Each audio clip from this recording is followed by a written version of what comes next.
nosso convidado de hoje é uma pessoa muito conhecida, é o Celton.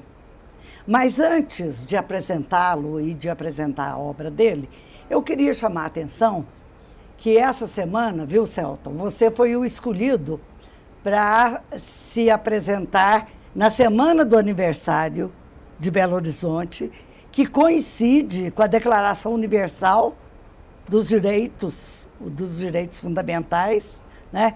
Então é uma semana muito importante.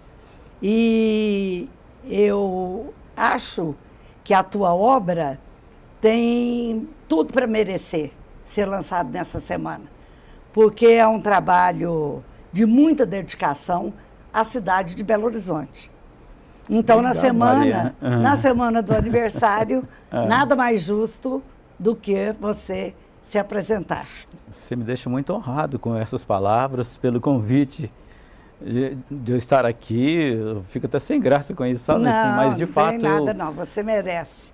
Por outro lado, Belo Horizonte é realmente a cidade. Toda a vida eu moro aqui em Belo Horizonte desde 1972 e é o lugar, é a cidade, sabe?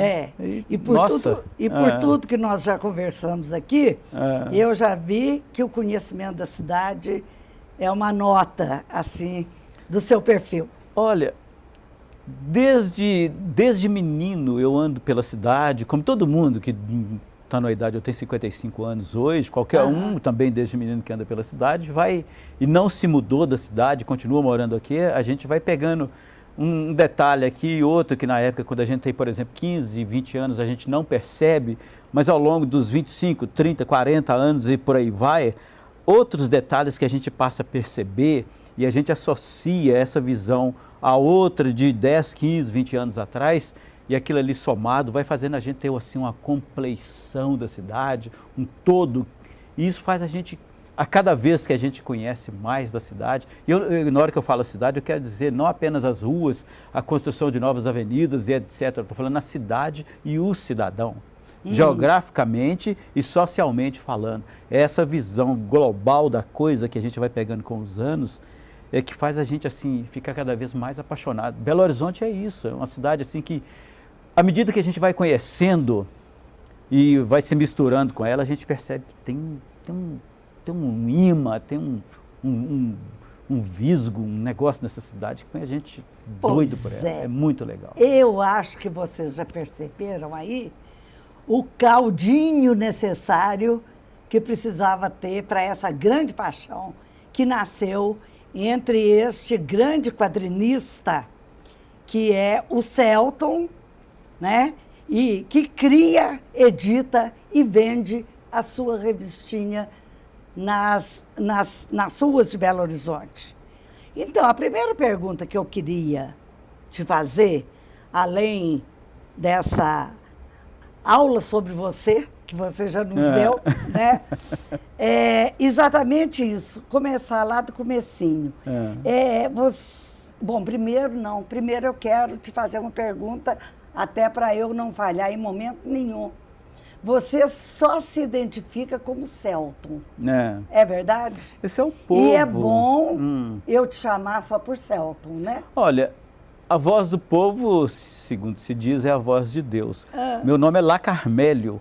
Celton é o nome da revista e Celton, por causa da revista, e Celton é o nome do personagem, o herói que eu criei para a revista que tem o nome dele. Tipo assim, o Homem-Aranha é o herói da revista do Homem-Aranha, Tarzan é a revista do Tarzan. O criador do Homem-Aranha é o Stan Lee. Agora eu sou o criador do Celton. As pessoas me chamam de Celton por causa disso. Tá certo. E eu queria te perguntar exatamente isso. Quando foi que apareceu essa vocação tão nítida e que prevaleceu por tanto tempo? Olha, eu sou apaixonado pelo comportamento humano, por nós seres humanos. Eu sou apaixonado em observar nós, os nossos erros, os nossos alguns acertos. O comportamento humano é uma coisa que me fascina em várias facetas diferentes, sabe? As raivas, aqueles complexos que quando a gente é mais novo a gente pensa que é só a gente que tem e depois a gente com 50 anos percebe que todo mundo é tão complexado quanto a gente. Isso tudo é fascinante. Então assim, a área das artes, não só a área de desenho ou de escrever, ou a área da música ou da dança, ou a engenharia também é arte, claro. Ou varrer uma casa que também é uma arte, a nossa conversa aqui, a maneira que a gente se senta, a maneira que a gente se expressa, eu chamo isso tudo de arte e tudo isso é relacionado com o comportamento humano, sabe? Isso é fascinante. Isso é que está a atração a minha atração por essas coisas. Mas quando que nasceu em você essa vontade específica de escrever histórias em quadrinhos? Para o resto. Eu me lembro... Me parece que nessas alturas você não vai mudar. Para o resto da vida, quase. Não vou. Quando foi que apareceu? Eu me lembro, olha, eu passei a minha infância numa cidade do interior de Minas Gerais chamada Itabirinha de Mantena. A década de 60 e até 72, a década seguinte, eu e minha família, a gente morava em Itabirinha de Mantena. Em 72, nós viemos para Belo Horizonte, onde eu moro até hoje.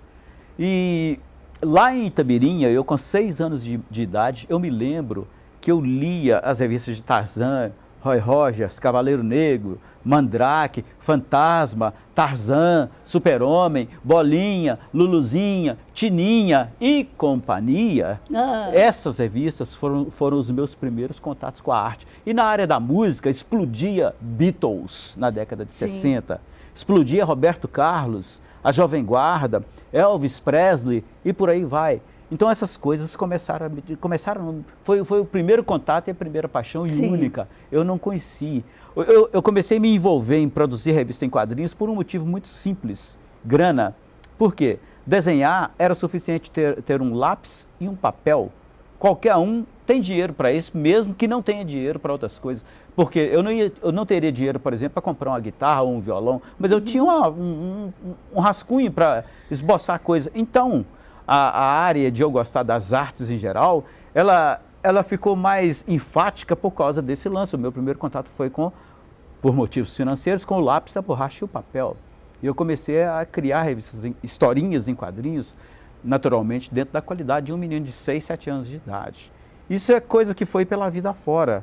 Ali por volta dos... Agora já estou passando mais para frente. E quando você criava nesse início, você tentava criar as histórias em torno dos grandes heróis que estavam por aí? Sim, como qualquer um, ou engenheiro, ou médico, ou arquiteto, qualquer um que começa a ter a primeira atração por alguma profissão, ele tem que ter um exemplo de algum lugar, ou emocional, ou mirando alguma coisa, ou familiar, mas tem que ter alguma coisa que projeta o começo da coisa. Comigo também. E o começo, para mim, foram essas revistas de heróis, as quais eu falei aqui para você. Sabe assim, eu me lembro que a primeira revista que eu realmente gostei na vida, entre outras, mas essa foi a primeira que eu me lembro, foi Tarzan.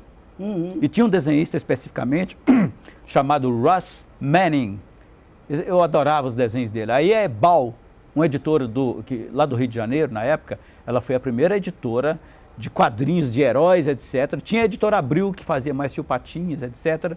E tinha uma outra, Rio Gráfica. Eu estou falando isso porque esse é um assunto que eu vivi, eu conheço. Claro, claro, tá? E isso é muito bom para nós. A Ebal, ela era lá no bairro São Cristóvão, Rio de Janeiro. Eu viajei muito para lá, atrás dessas editoras. Tinha a editora Abril em São Paulo, mas a Ebal em si, ela publicava as revistas de heróis. Ainda não tinha chegado, no começo da década de 60, ainda não estava proliferando especificamente as revistas de super-heróis. Na década de 60 tinha somente Super-Homem e Batman, basicamente isso. Foi em 1969 que surgiu, lançado pela Ebal aqui no Brasil, o Homem-Aranha. Ela lançou junto o Homem-Aranha, o Demolidor, Aquaman e o Judoka. Eu me lembro disso, que saía as propagandas, inclusive, nas revistas de Tarzan da Ebal. E tinha uma coleção chamada Coleção Lança de Prata. Essa, para mim, foi a obra-prima dos quadrinhos que eu guardo, inclusive, algumas revistas até hoje. E tinha mais, tinha o Príncipe Valente, sabe? E tinha alguns outros, mas Tarzan especificamente, com os desenhos do Russ Manning. E o Homem-Aranha começou em 69, com desenhos de um rapaz chamado Steve Ditko, e naturalmente o roteiro do Stan Lee, indiscutivelmente o maior criador de quadrinhos do planeta. Qualquer um em Deus é Stan Lee, eu também, Então, assim, a minha influência para começar a produzir os meus quadrinhos veio dessa galera, dessa turma de mestres que eu estou falando.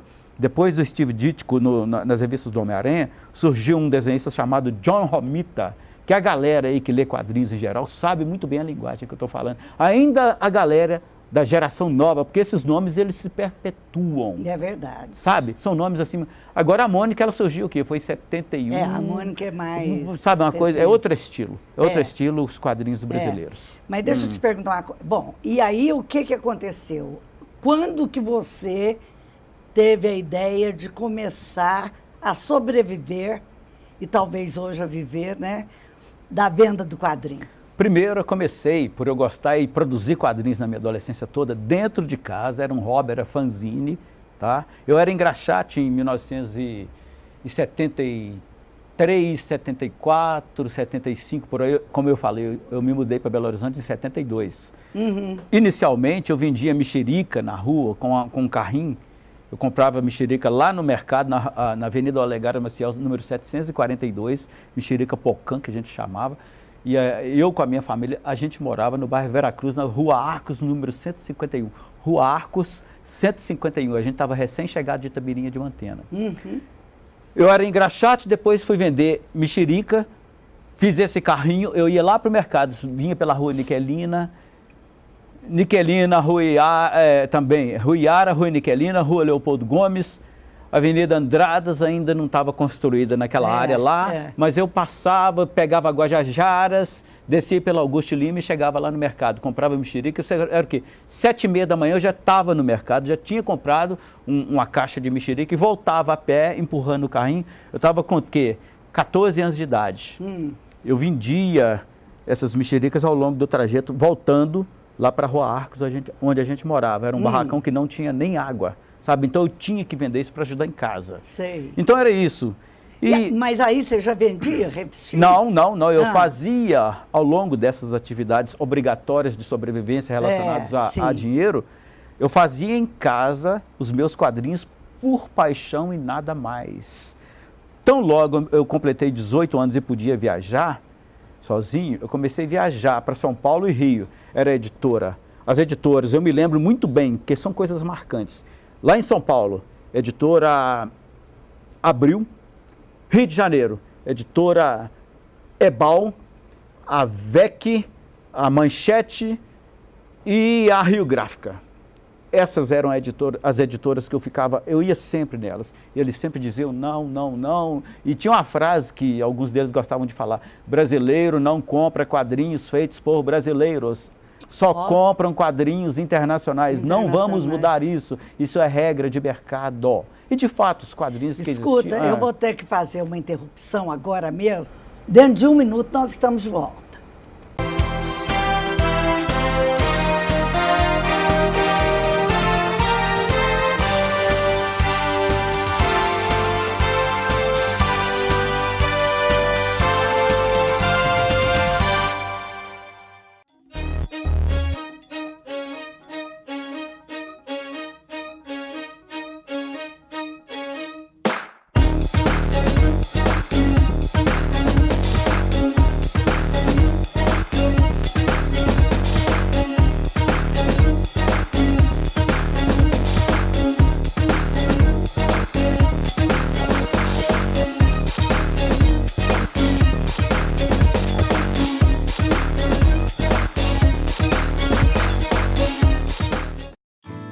Chegou o Vale Cultura, um crédito de R$50 mensais cumulativos para o trabalhador ter acesso à cultura. Ir ao teatro, cinema, circo, shows, museus, comprar livros, DVDs, instrumentos musicais, revistas e jornais. Para isso, a sua empresa tem de aderir ao programa. A cultura tem muitas formas de arte e lazer, e você merece ter acesso a tudo isso. Saiba mais em cultura.gov.br/Vale Cultura. Ministério da Cultura, Governo Federal.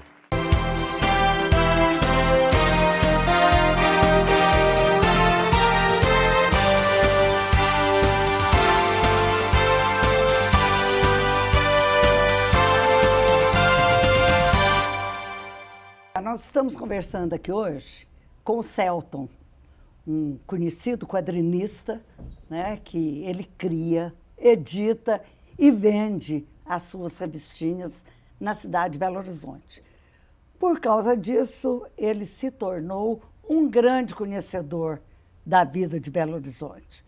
Uma pessoa profundamente humana, né? E que nós avaliamos aqui na TV comunitária, que seria o grande perfil para a gente trabalhar nesta semana em que é comemorado o aniversário de Belo Horizonte e, por coincidência também, a Declaração dos Direitos Universais da Pessoa.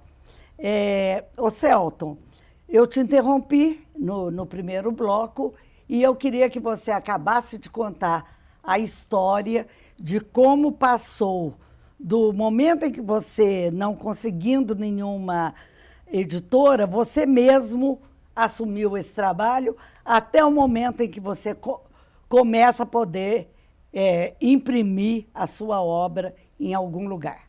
Conforme eu estava dizendo, eu estava viajando para Rio de Janeiro e São Paulo atrás de editoras, não consegui nada. Foi quando eu resolvi publicar, então, por conta própria. Isso foi em 1981. Eu tinha 20 e poucos anos de idade. Cheguei a minha mãe no Cantão, falei, mamãe, vamos fazer um empréstimo, porque eu não tinha dinheiro para pagar uma gráfica. Fazer um empréstimo. Você estava vendendo mexerica a última vez? Sim, não, nesse período eu já trabalhava. Na verdade, eu era funcionário do DAE, Departamento de Águas e Energia Elétrica de Minas Gerais, que era na Praça da Liberdade e hoje está na Prudente de Moraes, perto da Barragem Santa Lúcia. No período que eu trabalhei no DAE, era ali na Praça da Liberdade. Tá, então Eu vamos trabalhei lá durante 3 anos. E aí? Eu saí do DAE, cheguei minha mãe no Cantão, falei, vamos fazer um empréstimo numa financeira e vamos pagar uma gráfica para fazer a impressão da minha revista, porque eu vou começar. Ok, fizemos isso, eu estava desempregado, então coloquei a revista nas bancas, registrei uma editora, chamava Editora Felino, com tudo legalizado, pus nas bancas a revista e nada, depois de um mês, fui pegar, não vendeu nada. A revista já se chamava Celton, foi em agosto de 1981, a primeira publicação Celton que eu fiz na vida. Não vendeu nada, foi quando eu estava vencendo o empréstimo, minha mãe falou, e agora? Falei, agora eu vou vender na rua, experiência que eu tenho já desde criança. Isso já era que ano? 1981, experiência que eu tinha na rua de vender, mas não revista, mas de vender picolé, eu era engraxate, eu vendia mexerica, eu vendia loteria, eu vendia pastel em filas do INPS, etc. Ou seja, a experiência Sempre a experiência de rua. De rua. Eu cresci praticamente vendendo coisa na rua, sabe? Tinha poucos anos que eu estava, tinha uns 3, 4 anos que eu estava trabalhando de empregado, sabe? Mas assim, antes disso, eu já tinha meus 5, 6 anos de experiência de rua, de menino mesmo. Então eu falei assim, mamãe, vamos colocar, deixa eu vender essa revista na rua, que eu consigo dinheiro para pagar o empréstimo. Ok. Rapidinho eu percebi que o caminho era Barzinho da Savassi em geral, comecei a vender.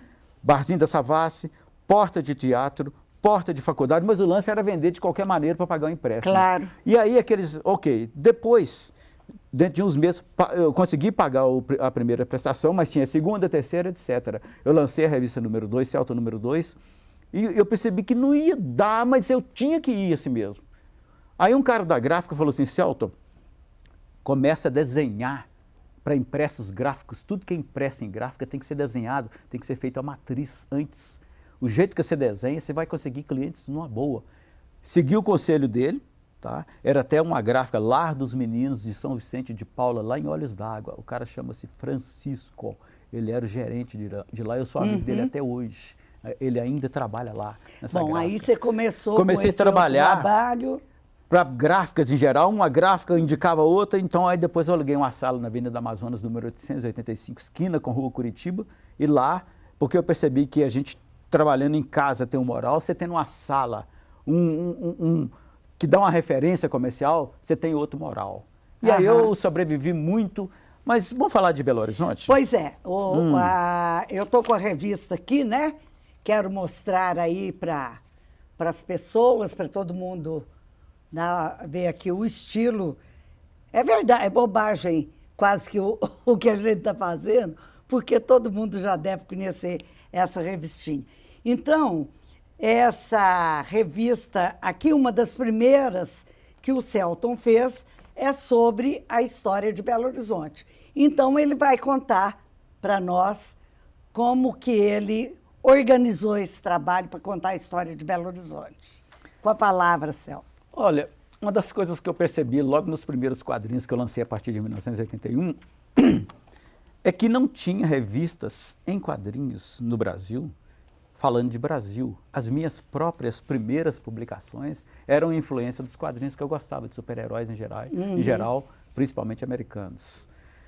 E eu fui percebendo que tinha essa lacuna. Eu comecei então, eu coloquei Celton, o herói que eu tinha criado, vivendo em Belo Horizonte. Na verdade, isso aí foi depois de 1981. Eu tive essa ideia a partir de 1998, após várias idas e vindas, sempre relacionadas com dinheiro, falta de dinheiro.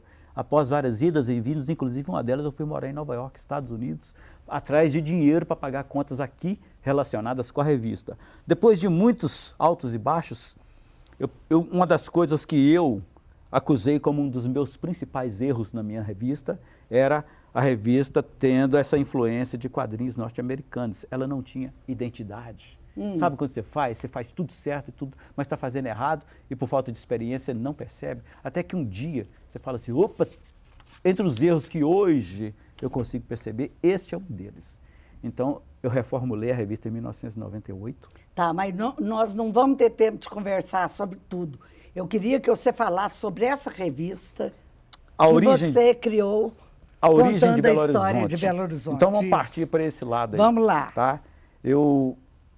Vamos falar da origem de Belo Horizonte mesmo, a partir de Curral del Rey, quando Belo Horizonte foi escolhida, o Arraial de Curral del Rey foi escolhido para ser a capital de Minas Gerais e inaugurado como nova capital em 12 de dezembro de 1897. Exatamente a data que vai passar nessa semana. Sim, olha, Belo Horizonte foi, o Arraial de Curral del Rey, ele foi escolhido por uma junta de homens que o governo da época escolheu, eram engenheiros, arquitetos, os trabalhadores dessa área de construção de cidades em geral, pessoas especializadas nisso. Essa junta, ela se chamou Comissão Construtora e ela tinha um engenheiro que se chamava Arão Reis. Arão Reis foi escolhido pelo governador para dar uma vasculhada no estado de Minas Gerais, atrás do local que tivesse as qualidades para ser a nova capital que era Ouro Preto. Porém, os tempos estavam passando, o estado de Minas Gerais, agora o regime era outro, já não era mais o regime de monarquia, já era o regime de democracia e tal. E Ouro Preto representava, além da parte geográfica cheia de montanhas e tal, que já era assim um bloqueio para o crescimento de uma capital, porque o Estado exigia novos ares, porque o Estado estava crescendo, etc. Então, assim, era necessário uma nova capital e as condições geográficas são coisas que contam muito. Esse engenheiro Arão Reis, ele fez estudo de várias cidades, inclusive São João del Rei, um bairro lá chamado, acho que é Paraúna, e outras cidades, até mesmo Juiz de Fora, entraram os locais, né, que sim, foram como locais estudados por Arão Reis, e ao final ele escolheu Belo Horizonte, que Curral del Rey ganhou o nome de Belo Horizonte, não no período da inauguração, que muita gente acha que Curral del Rey ganhou o nome de Belo Horizonte em 1897, o que não foi, tá? O Curral del Rey ganhou o nome de Belo Horizonte em 1890, 7 anos antes da inauguração como nova capital, porque o povo, os curralenses naturalmente, os habitantes de Curral del Rey, eles não gostavam desse nome, porque dava aquela sensação de desprezo, curral, prisão, sabe? E sempre, o povo sempre quis mudar esse nome. Mas assim, como toda coisa que acontece nessa parte relacionada ao social e etc., houve também grandes discussões, grandes reuniões, muito bafafá no período, sabe? Daqueles que eram a favor, daqueles que eram contra, e como a cabeça de cada um de nós é diferente da outra, vem os choques. Isso aconteceu também. Então, assim, após essas reuniões que chegaram à conclusão, o Arraial de Curral del Rei, em 1890, ganhou o nome de Belo Horizonte. Aí, em 1893 para 1894, foi quando Arão Reis, ele estudou tudo e aí, exatamente em 1894, ele chegou aqui com a comissão construtora para construir. Isso após os estudos, após muito bafafá também, ele veio para cá com a comissão para construir Curral del Rei, que já não era mais Curral del Rei, mas já era Belo Horizonte. Construir Belo Horizonte como nova capital de Minas Gerais. E houve também grandes choques entre o povo de Ouro Preto, que não queria perder o título de capital de Minas, entre lá o povo de Ouro Preto e o povo de Belo Horizonte. E isso é muito interessante, o estudo dessas coisas. Nessa minha revista aí, eu pesquisei isso e lancei essa revista. Por que eu lancei essa revista? Apesar de que eu estou mudando muito o assunto aqui, mas por que isso aí já é o lance de eu vender a revista na rua e perceber as lacunas que o mercado tem por questão de sobrevivência. Eu percebi que não tinha uma revista que era vendida de preço popular e que fosse assim sucinta, fosse uma coisa que falasse do assunto sem puxar saquismo político. Normalmente as revistas que falam eu queria até aproveitar e outra vez chamar a atenção aqui para essa revista, né? Que é isso que ele falou. É uma história sucinta de Belo Horizonte, né? E geralmente trabalho de escola, essa coisa e tal, quando é pedido, então fica aqui uma referência. Eu queria que você falasse bem rapidinho, porque já me deram ali o sinal que o tempo está terminando. Você falasse bem rapidinho, bom, Belo Horizonte virou Belo Horizonte e você hoje aqui, você tem para as suas revistas o cenário de Belo Horizonte. E como que anda a tua vida a partir desse momento? A minha vida simplesmente é fazer revista, ir para a rua, vender, batalhar o dia a dia, as contas a pagar, o sacolão para casa, mas você, nada mais além de contar a história de Belo Horizonte, em relação a Belo Horizonte, quais são os outros temas que você tem? Olha, por questão de sobrevivência, eu tenho que lançar uma revista nova o mais rápido que eu posso. Revista, depois de 3 meses vendendo a mesma, a venda cai. Tá? Eu faço revistas. Celton é o personagem que eu criei para minha revista. Sim. As aventuras dele acontecem em Belo Horizonte. Agora, aí vem Celton contra a Loira do Bonfim, Celton contra o Capeta do Vilarinho, Celton e a Mulher do Algodão, Celton e a Lenda da Papuda, Celton e Maria Chuteira, o jogador de futebol, Celton, o taxista e a passageira, são títulos, sabe? Olha, então, tem tudo, tem de tudo. Pois vocês, então, podem ver a grande criatividade, né? O que eu falei no início desse grande quadrinista. Quer dizer, o Celton é uma pessoa que tem esse trabalho de pesquisar o que também é fazer feito para a população, né, comprar, como ele diz, é o meio de sobrevivência dele, ele tem que pensar nisso, mas também é de uma criatividade muito grande. Como ele começou nos barzinhos, em outros locais assim de aglomeração, tenho certeza que ele acabou ficando muito conhecido nesses lugares, né? E hoje ele já passa de 60 títulos que ele tem para essas revistinhas que ele vende pelas ruas de Belo Horizonte. Eu queria agradecer muito, viu, Celton, você ter acatado o nosso convite e queria também agradecer muito a todas as pessoas que nos acompanharam nesse trabalho. Obrigado a todos que estão nos assistindo, tá? O lado humano de dar a atenção é uma coisa que o dinheiro não alcança. Ou você aprova ou você desaprova aquilo, o comportamento humano de alguém e etc. O dinheiro não alcança isso. Ou você gosta ou você não gosta. Então, assim, eu valorizo a atenção de todo mundo. Isso. Esse é o lado que é a vida. Pois é. Então, até a próxima semana, se Deus quiser.